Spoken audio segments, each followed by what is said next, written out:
வணக்கம். இன்றைய காணொளியில் சுய உதவிக் குழுக்களின் சுயவிவரம் பற்றி அறிந்து கொள்வோம். கிளிக் செய்வோம். இங்கே நீங்கள் கிராம பஞ்சாயத்தை பார்ப்பீர்கள். நீங்கள் அதை கீழ்தோன்றும் பட்டியலில் இருந்து தேர்ந்தெடுக்கலாம். நீங்கள் கிராமத்தை பார்ப்பீர்கள். தொகுதி நிர்வாகியால் உங்களுக்கு ஒதுக்கப்பட்ட அனைத்து பஞ்சாயத்துகளும் இங்கே தெரியும். எனக்கு ஒரே ஒரு பணி மட்டுமே உள்ளது, அதனால் ஒரு பஞ்சாயத்து மட்டுமே தெரியும். இங்கே நீங்கள் செயலில் உள்ள சுய உதவிக் குழுக்களை காணலாம். நீங்கள் செயல்படாதவை என்பதை கிளிக் செய்தால் செயல்படாத சுய உதவிக் குழுக்கள் தெரியும். ஒப்புதலுக்காக நிலுவையில் உள்ள பிரிவில் லூகோஸ் செயலி மூலம் நீங்கள் உருவாக்கும் புதிய சுய உதவிக் குழுக்களை காண்பீர்கள். சுய உதவிக் குழு அங்கீகரிக்கப்படும் வரை அது செயலில் உள்ள சுய உதவிக் குழுவில் தோன்றாது. என் ஒப்புதலுக்கு பிறகுதான் அந்த ஏசெட்ஜி செயலில் தோன்றும். ஆக்டிவ் மீது சொடுக்கவும். இந்த சுய உதவிக் குழுவை நில்மிஸில் உள்ளிட்ட பிறகு இப்போது அது பப்ளிக்ஓஎஸ் பயன்பாட்டில் நமக்கு காட்டப்படுகிறது. அவர்கள் அனைவரின் சுயவிவரத்தையும் நாம் முடிக்க வேண்டும். இங்கே முதலில் ஆர்தி மகிழா சுய உதவிக்குழு உள்ளது. இந்த சுய உதவிக்குழுவின் முழுமையான சுயவிவரத்தை நான் உங்களுக்கு காண்பிப்பேன். நீங்கள் அனைத்து சுய உதவிக்குழுக்களின் பெயர்களையும் அகர வரிசைப்படி பார்ப்பீர்கள்.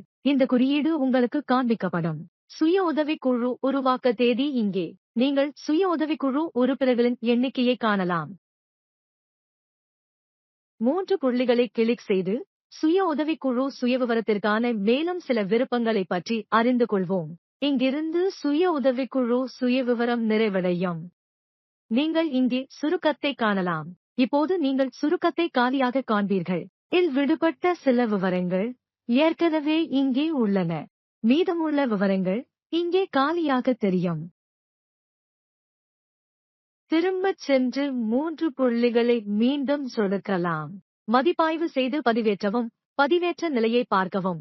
நீங்கள் ஒரு சுய உதவிக் குழுவை பதிவேற்றும் போது அந்த சுய உதவிக் குழு வெற்றிகரமாக பதிவேற்றப்பட்டதா இல்லையா என்பதை இங்கிருந்து நீங்கள் காண முடியும்.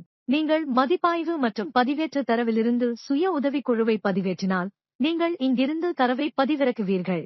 இந்த சுய உதவிக் குழு தொடர்பான சில தரவுகளை உங்களால் பார்க்க முடியவில்லை என்றால் நீங்கள் தரவை பதிவிறக்கம் செய்யலாம்.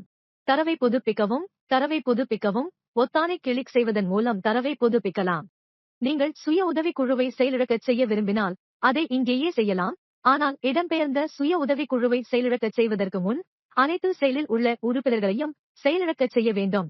அப்போதுதான் நீங்கள் அதை செயலிழக்கச் செய்ய முடியும். சுய உதவிக் குழுவை நீக்கு. புதிய சுய உதவிக் குழுவை மட்டுமே நீக்க முடியும். தவறுதலாக ஒரு பதிவு செய்யப்பட்டால் இடம்பெயர்ந்த சுய உதவிக் குழுவை நீக்க முடியாது. இப்போது சுய உதவிக் குழுக்களின் விவரக்குறிப்புக்கு செல்வோம். அடுத்த காணொளியில் சுய உதவிக் குழுக்களின் அடிப்படை விவரங்களை பார்ப்போம்.